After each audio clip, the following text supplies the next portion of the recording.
133 proof. It's close. It's going to make you breathe It's fire. at least lacquer thinner. It's going to make you breathe fire, yeah. Yeah. I'm a fire my laser. Let's get into it. What do you say?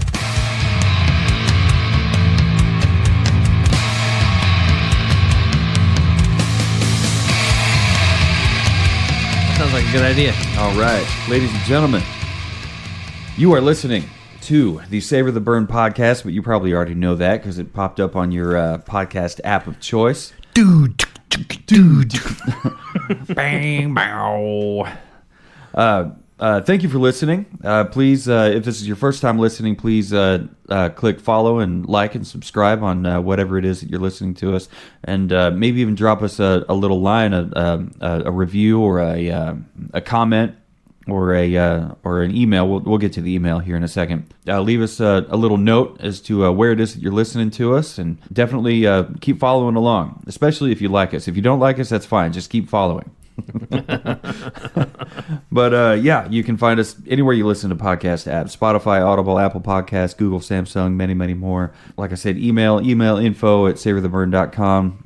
Maybe while you're listening, you can thumb through savortheburn.com and check out all the wicked cool content that Mr. W2's been putting together, including but not limited to the liquor cabinet and so many other things. He's put a lot of work into this thing, and it's beautiful. But today we are going to do two things, and they both involved Jim Beam, and specifically the Jim Beam's Devil's Cut. What can you tell us about him, Mr. W2? The Devil's Cut. Out of all the Jim Beam offerings, this is actually one that I have actually wanted to try ever since I saw the commercials on the TV for it.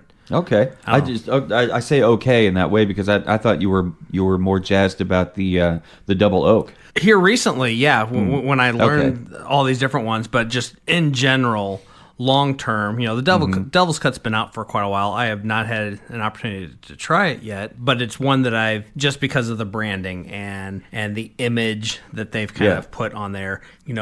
Every whiskey, every spirits drinker out there is probably aware of the idea of the Angel's Cut. Yeah. By time the barrel gets to the end of its aging life and they're ready to, pop the cap on there and pour it out and start to bottle it. When they started with a full barrel. Yeah, and now that they've got, however much it is, I know a lot of your rums lose a lot of Angel share because of the area that your rum is aged in down in the Caribbean area. It's very, very humid. It's hot. There's a lot that evaporates out over the aging of it, and so the Angel's share is that part of the bourbon, the spirit that evaporates over time. Jim Beam has coined the term and the idea of the Devil's Cut, and that is the essence and the little bit of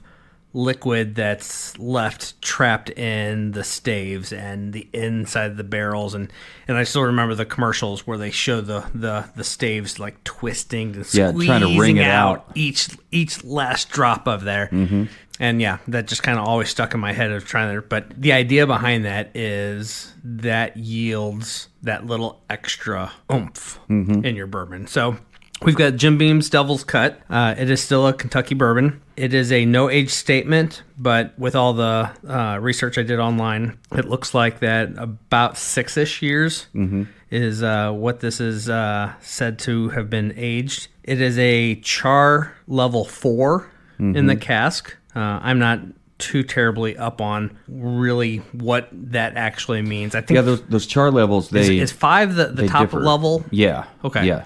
So 4 is pretty high up there then. It's like toasting. From what I've read, a lot of the discrepancy comes from toasting it, and they'll also call it, that will be char level 1 is a toasting. But, I mean, char level 4 is going to be... crispy. It's not extra crispy, but it's crispy. Yeah. The mash bill on this is 77% corn, 13% rye, 10% malted barley. Malted barley. It's the exact same mash bill that was in their double oak. Okay. The exact same mash bill. In somewhere in the description right here, it actually talks about they use the Jim Beam Black Extra Aged. They use that as their base that they blend along with the liquids that they extract from the barrels during the process on there. But I also learned that with Devil's Cut, it enters the barrel at 125 proof. By time that they're done and they're ready to bottle it, it's down to 90 proof. So this one's a little bit hotter than the other Jim Beams that we've tried. The other ones I think were 86. Yeah, 86. So this one's 90 proof, 45%. Little bit hotter. Yeah. But it's got a great nose on it. I've been sitting here with it, and I haven't even tried it on the nose. I mean, it's definitely the same caramel that we've pulled off of the last two, the double oak and the black extra aged. Because of all the hype and all the talk of the extra this and that and it the Devil's Cut and a little bit more concentration, I kind of expected the nose to be a little bit sharper, if that makes any sense. It's got a great nose though. There's definitely caramel. It noses different than the standard white label. That's for sure. I mean, the standard white label you can pick up on some carameliness, little citrus, but this is caramel. Definitely some dark fruit. Caramel forward, I would say. Fruit sweet. Maybe a little bit of spice. Let's get some on the mouth. See what we think. Interesting. All right. Yeah, the burn sticks on the palate. That's I usually equate that with the spiciness from the ingredients. The burn was nearly non-existent on the way down. The throat burn that you usually get from these things, unless I've just... Which is kind of what we found with the double oaked. The double oak was so surprising because the there burn was just stayed nothing, right up in the mouth. and there was nothing down the throat. There's no burn. I mean, what whiskey does that? What bourbon does that? But this one here also has little to no burn down the throat. But yeah, there's even more of the sweetness brought here on the palate, on the mouth. I can get the barley. I don't know if I can tell the difference between barley and malted barley, but this one here, it almost actually tastes like there's barley, like there's more barley in it. So I guess the malting process definitely helps bring that out. You said it was the same percentages? Yeah, the exact same percentages as the double oak. Huh. That's weird that I would taste the barley more. It's more oak on the mouth than it is on the nose. Yeah, it says, we take the liquid we extract from our barrels, blend it with extra aged Kentucky Straight Bourbon whiskey, and bottle it at 90 proof to create a premium bourbon with extra depth and complexity.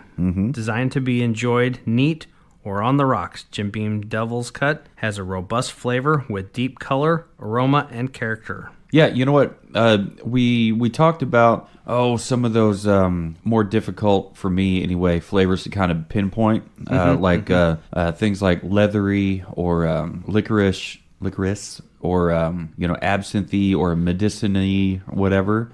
This one has more of that, and I'm pretty sure that's coming from the barley. It's on the finish for me. What's it say the finish should be? Wood and caramel dominate the finish with hints of leather, cinnamon, and raw sugar cane, punctuated with astringent undertones that slowly fade out. So yeah, that's the astringency with the leather, all that working together. I missed out on the cinnamon. I'm surprised I missed out on the cinnamon part. I think the double oak also mentions cinnamon, and I did not catch any of that.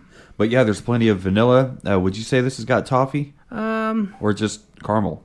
I felt like the double oak, it changed from the front of the finish to the back of the finish, from a caramel to a toffee. I don't know if this is not the same. Yeah, this is more like a vanilla caramel kind of thing. I like it. It's definitely more. All right, so double oak has like a standard kind of like I want to say dry oak because it's not a sweet oak. This one here doesn't have a sweet oak, but it's more of a, I want to say harsh oak. Like it's more of a, or maybe not harsh, maybe it's a stronger oak presence to it. Maybe that's from the twisting of those barrel staves to get the Devil's Cut out of it. I wonder how they get the liquid extracted from the barrels. Yeah. I mean, it's not going to be like it was on the commercial where they're twisting Right. wringing it out like a dish rag. It's not a sponge. Right. But wood does have a spongy nature to it. And I'm sure that's why they burn the inside, is to help seal it. Because it can be rather porous. You know, it's a age-old technique to burnish wood Yep. to keep it from being so susceptible to wood rot. Well, and you think, too, within a whiskey barrel, those staves are not glued together. They're not. They're just press-fitted. They're pressed in place with the steel rings, and then they char the inside of it to, like you said, seal it up. And it doesn't always do a perfect job. Nope. I mean, that's why most whiskey barrels have evidence of some seeping here and there. This barrel that I've got right here has it's a got a little handful bit. of places here and there. Yep. But angels got to get their cut Yep. one way or another. But so does the devil. The devil's cut is due. So you've been waiting to try this for a long time. What are your thoughts? have. I'm not I like looking for the this. 1 to 10 yet, but like, what are your thoughts on it? I think this is good. Even though it's Jim Beam. Even though it's Jim Beam, I think it's got a lot to offer. I think there's a lot of different flavors, and there's a nice complex profile with it. The 90 proof, I think, helps give it a lot more substance that we haven't even gotten into what this does in a cocktail. Right. But I'm expecting this to work very well in a cocktail. You know, we're not quite over that 100 proof hump yet that we've talked about in the past, but I feel like that there is enough oakiness and enough spice in this that it'll hold its own quite well. And it's Jim Beam. It's a price point that you're not going to beat. Yeah, that's one thing about Jim Beam. Their white label is what would we say it was 4 years, 3 years? 4 years, yeah. 4 years, and it's not aged very long, but it's Jim Beam's been around for so long. You know, as long as like Jack Daniels has been. I would guess ballpark in the same century, maybe even the same decade. But to me, those are the two brands that are a little bit synonymous. Yeah, if you think of American bourbons or American whiskeys, Jim Beam and Jack Daniels are pretty much going to be on everybody's shelf, and they are in everybody's bar. From the Whiskey Snug to Westport Bowery, they had both. I saw they had white label Jim Beam and they had black label Jack Daniels, and you could have either one in a whiskey and coke. But they were definitely good. I remember first time. I don't know if we haven't talked about this yet tonight, but first time I ever had any Jim Beam, and it was a night worthy to remember and be proud of and be happy that I was there for the entire experience. I was in this band called Sabbath Disciples. We were a Black Sabbath cover band, so we used to do things like benefits all the time, and we would do small shows because that's just kind of what we were for. It was just to have a lot of fun and play anywhere and everywhere that would have us, and make fans, make friends, kiss hands and shake babies. Yep. Everywhere we go. But and throw back a drink or two. Yeah, and that's exactly what ended up happening. We with the family size handle of white label Jim Beam. It was at the end of a motorcycle run, Hands to Hearts by Mr. Michael Bergen. Have you ever met him in all your riding and your probably whatever? Yeah. So he's one of Johnny Dare's best friends, like since childhood. Did acid together in a cave, when they were in middle school or whatever, and got run off by the cops. But their story to tell, not mine. But Michael sounds like he gargles a gravel road every morning. So when he tells his story, it's a lot like this, and it's worse. It's like kind of like Carl from Sling Blade, but it's I'm a biker. You talk about dirt bags doing things for the kids. Ain't got no gas in it. But he's got that kind of voice. But he has an outreach ministry or outreach program thing, a charity program that he does, where he collects toys all damn year, and anywhere from Kansas City to South Dakota, he hits up all these different schools and disadvantaged youth. He goes in there. He'll have wrapping parties for all these presents and stuff. He'll go in there with a big ass trailer, pull up to a school, after having contacted him first, of course, and not just going to show up. Bring all your kids together in the gymnasium. We got some toys. It's not like that, but it's kind of like that. But anyway, so they go and they have all the kids line up and everybody gets a toy and they do a countdown, 3, 2, 1, open your presents. And it's all the wrapping paper goes everywhere. There's all this excitement. There's not a dry eye in the room from what I'm told. I haven't gone because I don't want to be the crying ass, pussy grown man, crying his eyes out. Oh, they're so fucking precious and sweet. These kids are happy.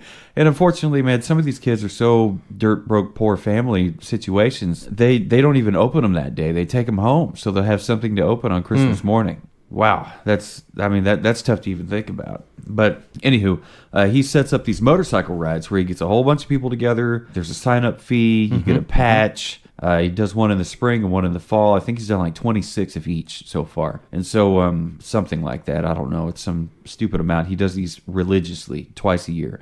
And so you bring toys, you bring your sign-up fee, and at the end of the motorcycle run through the different bar stops and different countryside, rain or shine. Oh yeah.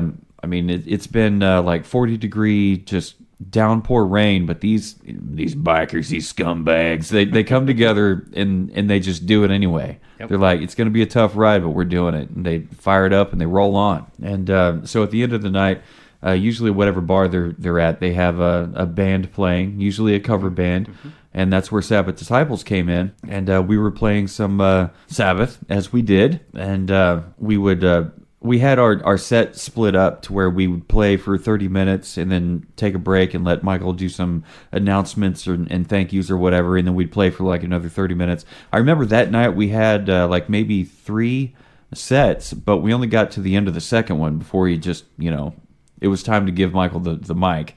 And he was gonna do all the silent auction stuff and all the thank yous, starting with his wife and working his way through everybody and anybody that he could remember. But as he was going through his thank you, somebody handed him a handle of Jim Beam White Label, and he cracks it open. And I'm standing there waiting for him to be ready to give us the mic back so we can play more songs.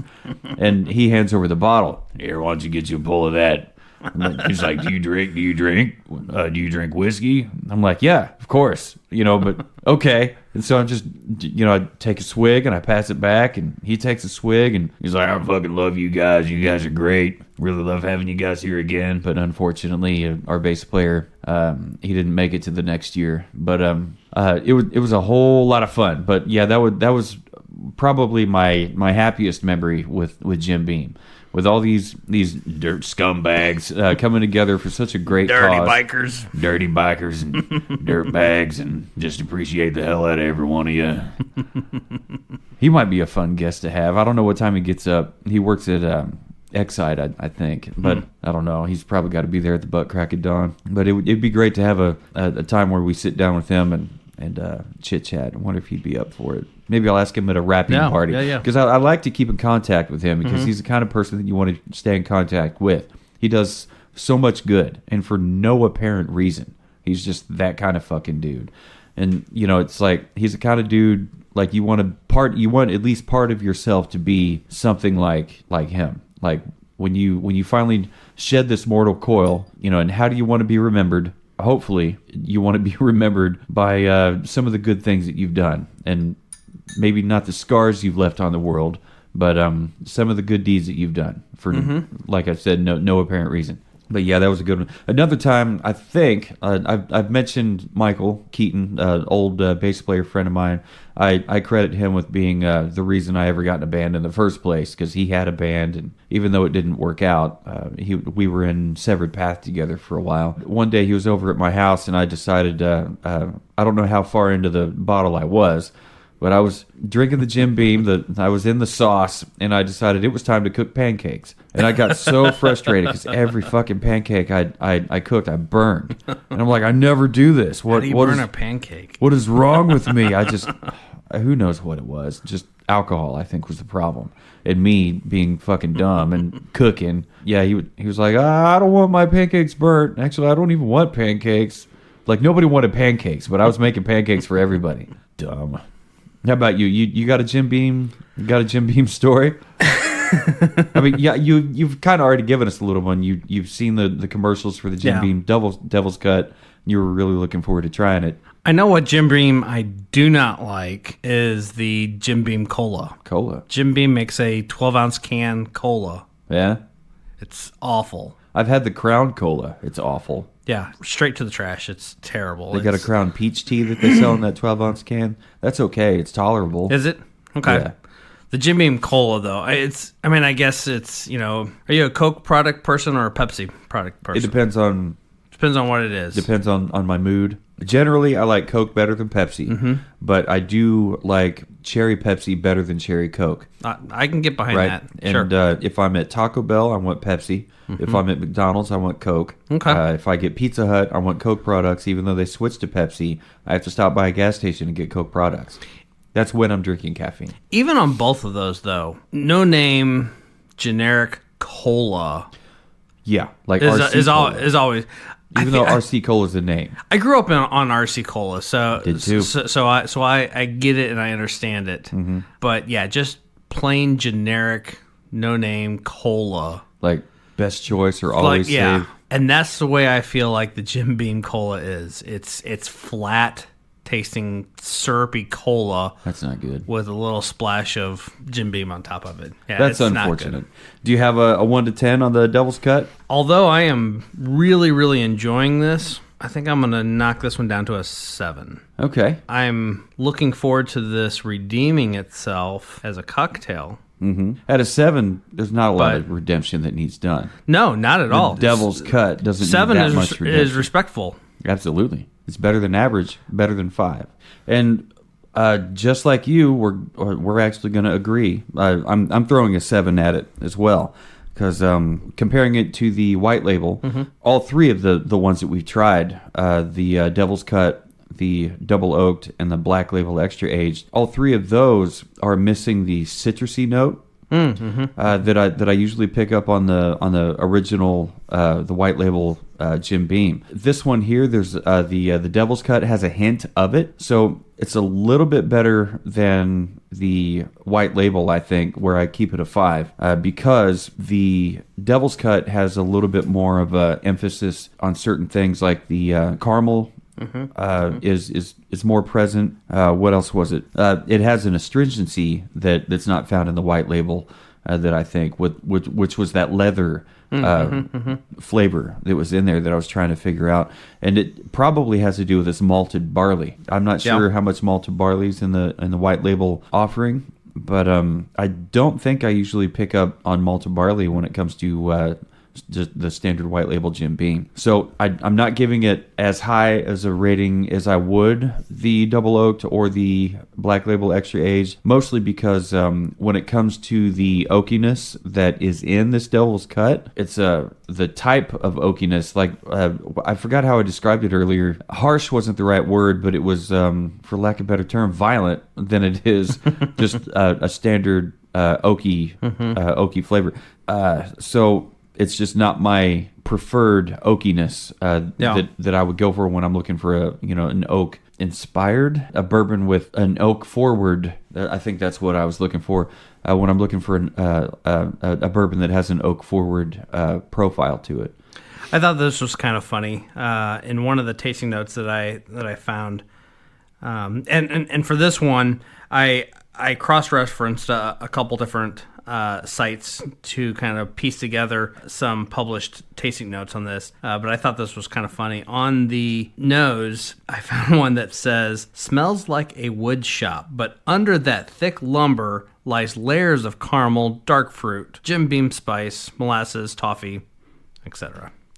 So, wood shop. I don't know if I quite get wood shop. I don't either. I love the smell of a wood shop. It has a good oaky aroma on the nose and on the palate. But I don't know if I would go as far as comparing it to a wood shop, because a wood shop is, to me, that's an overwhelming wood and sawdust, and as the blades are cutting the wood, it's burning a little bit on the edge, and so there's just a lot of wood on wood on wood, and I definitely don't get that with this. It's still good though. I mean, Yeah. we gave him both of us gave it the same 7 out of 10 rating. So we both agree that it is better than average. Yeah. Better than an average is defined as the Jim Beam white label, 4-year aged, $15 750 milliliter bottle, and just like, with any of these Jim Beam bottles, you're getting a plastic cap, Right. which with is a little styrofoam foil back little seal there. How classic is that? Well, just I wonder if keep it upright. They used to have metal lids, didn't they, with a little plastic insert? Yeah, maybe. I think they No. used to. Oh well, whatever. So when it comes to the Devil's Cut, we got to throwing around some cocktail ideas. Yeah, You sent me a list of like maybe 4 to choose from. Well, and that was And a you got cool. this right off the Jim Beam site. I did. Jim Beam has such a wide offering of flavors and whatnot. They have a pretty robust cocktail section of their website. And so there were a lot to kind of choose from. And as we kind of talked back and forth and all that, within that list of cocktails, they have a lot of the usual suspects, a lot of the standards that you would expect to find, with a few variants here and there. But as we kind of weeded our way through there, one of the ones that we found that we felt was a little bit more unique than most of them was this cocktail called Dance with the Devil, and I'm very excited about it. It features the Devil's Cut bourbon and Trouble Sec or Cointreau, lemon sour, passion fruit juice, and a couple dashes of Tabasco sauce. Which is wildly different from any of the other ones that we've tried. Right, yeah. And going back to the list of 4 that you had sent me, there was this cocktail, the Dance with the Devil, a Kentucky Mule, which we've had a mule. We've done another one here on the list, a Whiskey Smash. We've done that, and the Old Fashioned we've done plenty of times, whether it was on the podcast or not. And there's nothing wrong with any of those. Absolutely not. Or a Manhattan. Right. I guess that was kind of the afterthought. We'd tried all those before, but we'd never had anything. And of all just going by the name alone. Yeah. I mean, Dance with the Devil sounds a lot more rock inspired than any of those other Manhattan. Well, and having a couple dashes of Tabasco sauce raised my eyebrow a little bit. Yeehaw. But there's also a lot of other great things in there. Passion fruit juice. Passion fruit. We haven't done anything with We have passion not. fruit. We've had pomegranate. We've had lime and lemon and orange. We've had lots of different other. So I'm definitely looking forward to this. And also, I had to do a lookup because I wasn't 100% sure. I'm so used to a cocktail saying, lime juice or lemon juice or passion fruit juice. This said fresh lemon sour. And Right. So I did That's a little something bit you of had to research. I did a little bit of research. I'm like, what's the difference between lemon sour and lemon juice?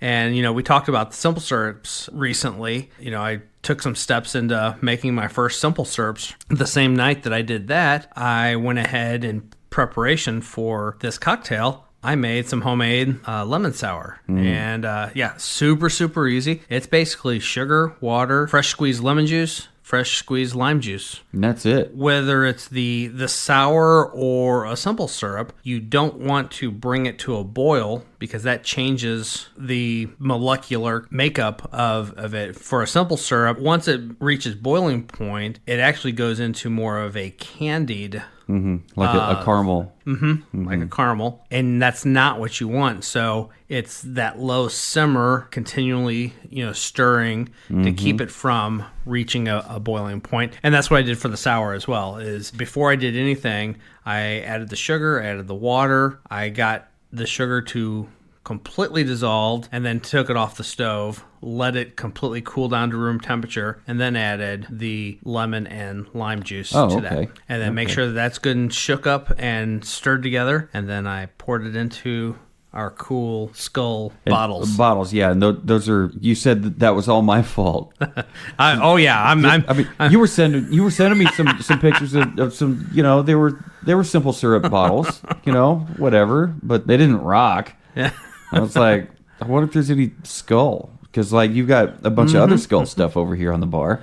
So I thought, well, maybe there's something with skulls on it. See, I'm putting the blame on you because I had been looking at the bottles and I had just been window shopping. I had been kind of just thinking about it and like, well, these might work. Yeah, these might work. Okay. And then you sent over these skull bottles and I was like, smash buy must now. have next day they special delivery. Because of Prime, they airdrop it. they arrived the next day. Drone delivers it via parachute. But what was cool about these astronaut shows up to your house. Yeah. So I got it came with 2 bottles. It actually came with 4 of the pour spouts with a little rubber cap on them. That's pretty cool. Yeah. And you're going to give this the STB treatment, Savor the Burn treatment, by not just throwing an orange wheel in there. Yeah. So you're going to do something mean to it. And if you've been listening to us for any amount of time, you already know how we feel about our barrel-aged cherries. So because that was in writing, right. we're keeping that. I think the picture made a lot of sense, and an orange wheel brings something, I think, to the other fruit flavors that are going to be in this. But I thought, yeah, let's give this what would we do differently with this? And we've talked about on and off about smoking cocktails and doing other things. I've also found a handful of Instagram videos where they've taken the torch and they've taken whether it be a lemon slice or an orange slice or whatever, they've sprinkled just a little bit of brown sugar on it and then torched it. So we're going to do the orange slice, but I'm going to dip it in sugar, put a little bit of sugar on there, and then we're going to fire that bitch up. And that it's going to, in my mind, there's no way that's not going to unlock more citrus in a different way. A different, deeper flavor to it. It's just really looking forward to this. I'm excited. Yeah, let's do it. So now that you have put all this hard work into making the cocktail, Dance with the Devil cocktail, featuring Jim Beam's Devil's Cut, I watched the whole thing. It looked like a clean process. Nobody got hurt. And we didn't burn the house down. Didn't burn the house down. Yeah, there was a little smoke. A little bit of smoke. Because you had to kick on the torch. Yep. But man, that was fun. What's more rock and roll than pyro? We need pyro at our shows. Yes.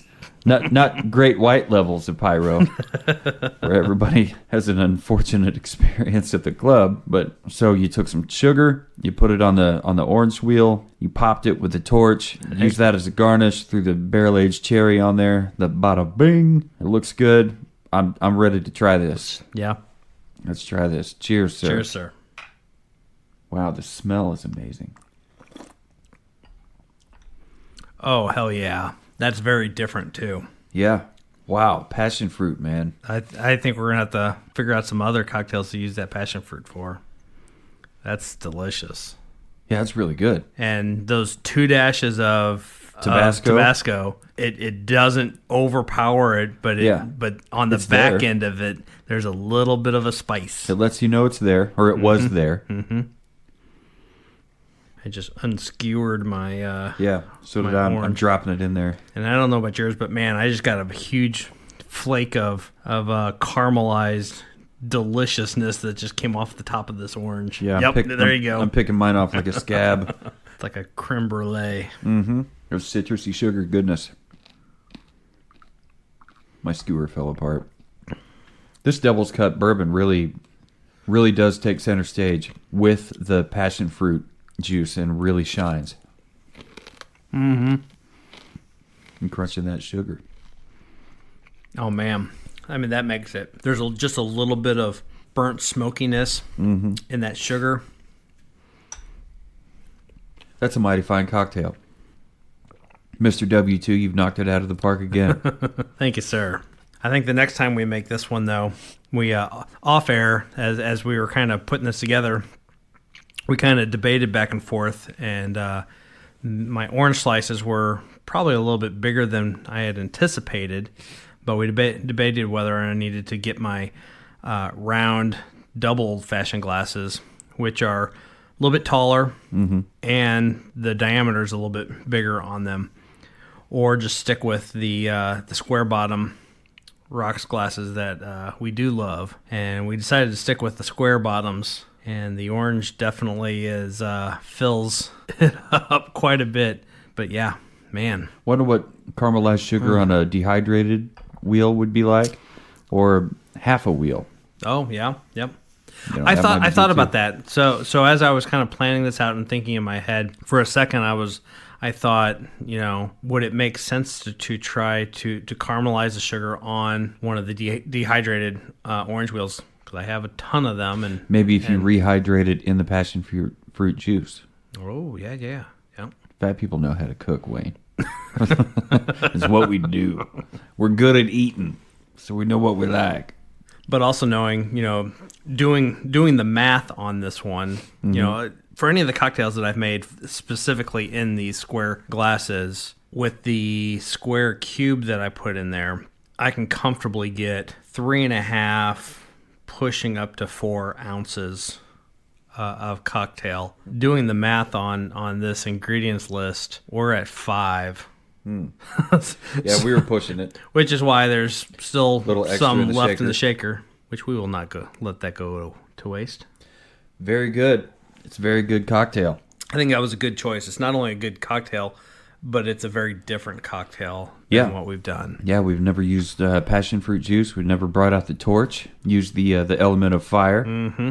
And yeah, it's made with the devil's cut, so it's got to have some heat to it somehow. That's where the Tabasco kicks in. And Tabasco, it's a very vinegary kind of heat, sauce, whatever. If you've ever had it, So I was kind of unsure as to like what it's gonna do, but I mean, with the I don't even taste the vinegaryness to it. It's just kind of the heat's there. Like nothing. It doesn't taste like Tabasco at all. But and I'm okay with that. I am. I'm definitely not upset by that. But this is this cocktail turned out really good. Yeah, I'm liking this one a lot. Mm-hmm. It's so interesting. I mean, aside from the caramelized sugar on top of the orange slice, the torching really changed the whole flavor of the orange slice. It's not just an orange wheel sitting on top of a cocktail. It actually just completely made it something new. Much like pineapple after it's cooked. Mm-hmm. And we used to throw them on on the outside of a ham when we cook it for whatever holiday, or just for any time we wanted a ham. Some people put it on pizza. I am some people. I like it on there. So we go to every Friday. 99.9% of all Fridays is pizza night for us. All right. We rotate between a handful of places, but we do enjoy Johnny's Tavern makes a wonderful New York style pizza. Mm-hmm. And it's a good sized pizza. Our go-to that we nearly get, if we're getting Johnny's, we are always getting their large New York pizza with red onion, green pepper, pineapple, and cream cheese. So fucking good. Globs of cream cheese all over the pizza, and the pineapple and the red onion, and it all just works together. Yeah, cream really cheese well. works with everything on there. With cheese, with tomato, with dough, with all those different fruits on there. I consider peppers to be a fruit. I don't know why. It's just, in gardening, when we talk about our plants fruiting, it's usually when it's kicking out a fruit or a vegetable. Tomatoes are a fruit. I'm not entirely sure if peppers are.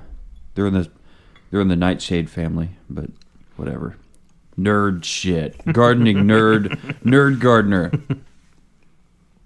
You pulled your orange wheel apart. I think I'm going to do that too. I've been eating oranges at the house lately, trying to use them to make cocktails out of or whatever, and I usually end up eating the orange because it's so damn good. Yeah, I pulled my orange apart, ate the orange, and then pigtailed the rind. Get a little bit more of that oil out of it. Twist it like the staves. Man, that is so good. Is it going to go in the cookbook? It absolutely is. By the time we get to the cookbook, we're gonna have the right size glass. We're gonna cut the right size orange. Yeah. That's- You could use one of those little clementine oranges, the smaller ones. That's actually a really great idea. They're packed with great flavor. Don't matter how many devils are in this drink. The angels are singing now. The angels are singing. Man, this really was a great cocktail. Yes, it was. Man, Yes, it was. I'm trying to figure out how to get to my caramelized sugar that's... never mind. I figured it out. Found it.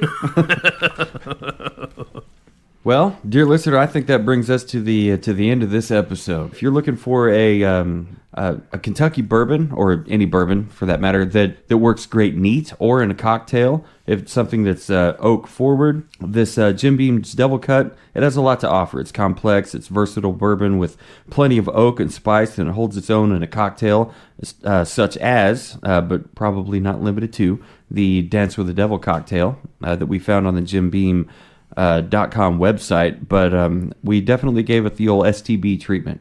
STB, savor the burn.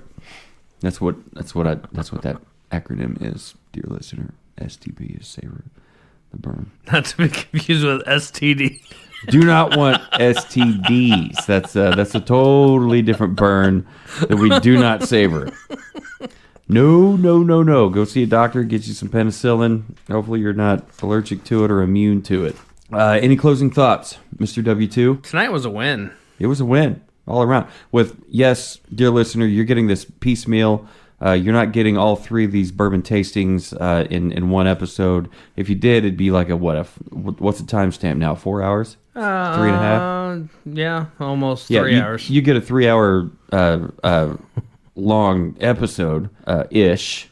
And from what market research we've done, nobody wants that, apparently.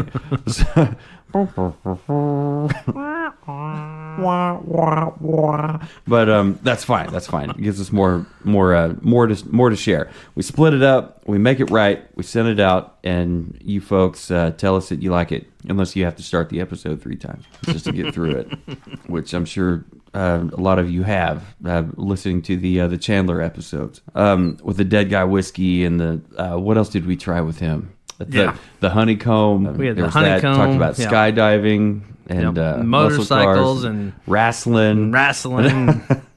I love Chandler. He's a good dude. Lots of good conversation. He's a totally different feel when he's sitting in that chair than it is with like Mitch or with Miss Delilah. Oh, Delilah. Yeah. You started off talking about Delilah, and I'm thinking the band Blackberry Smoke, or like, is he talking about like, Samson and Delilah? I'm like, who hurt this man? Who hurt him? Whoever she is, get her head to me on a silver platter so I can look at it. But anyway, wow, just kind of went left field there for a while, didn't I? Don't bring me her head. I don't need it. I have plenty of other heads that I bought from Bob's Bizarre Bazaar when I was a kid in the 90s. Awful joke. Thank you for listening to Savor the Burn. You can find us at savortheburn.com. You can find us on the podcast app that you're listening to, including but not limited to Spotify, Audible, Apple Podcasts, Google, Samsung, many, many more. You can find us on our socials. Please follow us and like us. Subscribe us on Facebook, Instagram, Twitter, TikTok, YouTube. Just search Savor the Burn or at Savor the Burn. Like I said earlier, if you want to email us, email info@savortheburn.com. You can email me personally, Jonathan at savortheburn.com, or Wayne, W2 at savortheburn.com. Also, I wanted to say, if you have a whiskey you would like us to try, you can always send it to us. Use any of those contact portals, and you can probably find a way to get it mailed to us. Maybe not U.S. mail. I've heard that there might be problems with that, but FedEx and UPS are pretty lax when it comes to what's being shipped. And we will be happy to try it and review it on the show. Or maybe if you're lucky, extra super stupid lucky, or unfortunate, however you want to look at it, you may end up here in the studio with us. Or send us a voicemail. A voicemail would be great. Yeah, if you can get to that from the website. If you can't, yeah, you can do that from the website. Just send us a voicemail and tell us what you want us to try. Like if it's feasible, if it's within reach here in the Kansas City area, we will hunt it down, and hopefully we will find it. We do know other people in other states, so maybe they can help us out. We can outsource this. But I think that does it for this episode of Savor the Burn. Thank you for listening, dear listener. Please like, comment, share, follow, subscribe, all of the things. Tell us what you like. And as always, no matter what you're doing, where you are, who you're with, what you're drinking, Keep on burning.